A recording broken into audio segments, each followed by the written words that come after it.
I think some people thought it, in fact, I used to hear, oh, it's wearing off. People aren't, I personally sign a congratulations email every time somebody gets their PMP, and I'm doing 8 or 10 or 12 of those a day.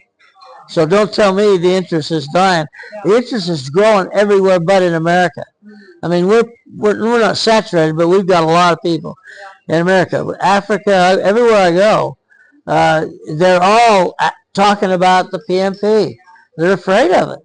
I got hundreds of people in Africa that have gone through PMP prep training that won't take the test. We're going, what? We've done all this. We've invested in you. Let's say. Well, what I found out is it's a peer pressure problem. If somebody in Africa fails the exam, he ain't telling anybody because they make fun of him. And so nobody dares break the color barrier, if you will. And so there's like people like that everywhere. In Saudi Arabia, I spent a lot of time there. They are now the second largest chapter in the world, 8,300 members.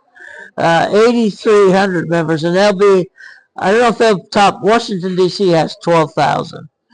And so I don't know if they'll top them, but the guy that runs it in Saudi, he's driven. So he's increased membership by 2,000 since he started. And so it's almost mandatory that if you're a member in Saudi Arabia, you will get your PMP. So it's getting that way in UAE. It's getting that way in the Middle East completely. So, and they've rewritten all the books in Arabic. So I mean they're taking it seriously, and so I think the growth, I would guess by the end of this decade, will be at 2 million. 2 million. Now, it doesn't take a math genius to take $550 times 2 million to realize why we're supporting the PMP like we are. Now, is it really that good? No, I know it was. No, it is. It's really good as a preliminary learning tool, because if you prepare to take the PMP exam, you've learned some things. If you really think you're ready, you've learned some stuff. So what it technically is, it confirms that you can learn. It doesn't show what you can do out in the field.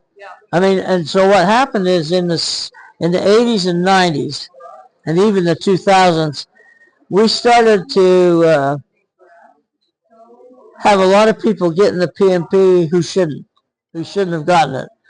We have a pretty strict qualification standard, but it's not too strict to keep it. When was that? It got bad in the late 90s, early 2000s. Okay.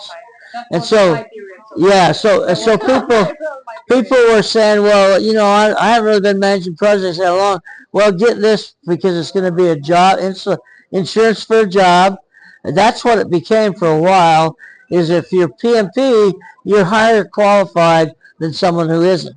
No matter if he or she's been managing projects for 12 years, you just got your PMP, they're going to put more emphasis on you.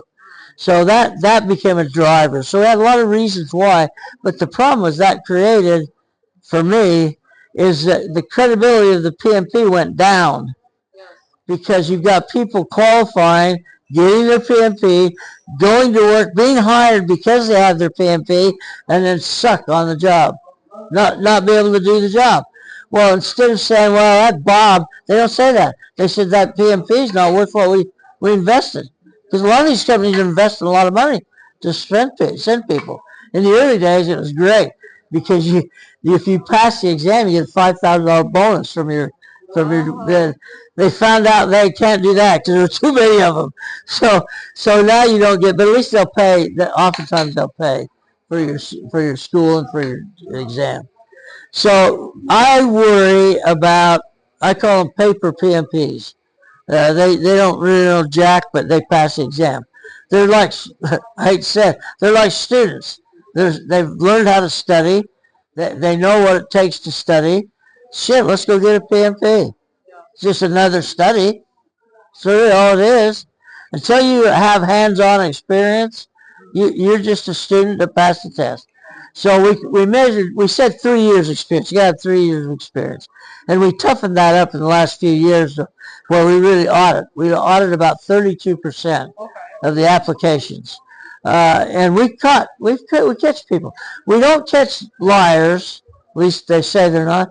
We catch people who optimistically assess their background so they can qualify to take the exam. Most of those get stringed out by failing the exam. So nobody will tell me the number, but we have quite a few failures on the first test. Taking the first test exam, I think it's around 30%, but I have no idea, to tell you the truth. And that gets people's attention and puts the fear of God in them. And now they start to step back. Oh, I don't want to put myself exposed to that. So we kind of defeated our own purpose by letting some of these qualified people be PMPs. But now Pierre's kind of challenged that and made it a little more restrictive. But 2 months ago, we had an 18-year-old student who was going to graduate, fill out the application, got approved, took the exam, and passed it.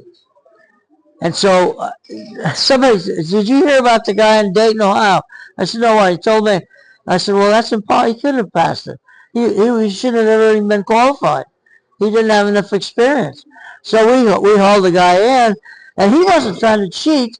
He used his college projects that he'd worked on as his project management background. And that didn't fly with our guys, but the fact of the matter was, he wasn't a cheat. He got it. He passed the exam, right? Yeah, he passed, but we took it away from him. Because the projects don't really meet the requirement. And so and he was fine with it. I mean, he didn't try to cheat. He said, oh, okay. He said, I'll wait till I get some experience and then take it again. So you always have cheaters. Right now, it used to be Nigeria. Everybody from Nigeria had some scam they were running. Well, it's not Nigeria anymore. It's India. India's will be our biggest market. They're nuts. Those people are nuts. And so every once in a while, we'll catch an ad in the paper that says, send us your money, we'll send you a certificate. And so we've cracked down. We got a law after them now. We're cracking down because that's talk about ruining the credibility. You get these clowns that don't know anything, pay their money, just pay. Okay, here's that. Give me my certificate.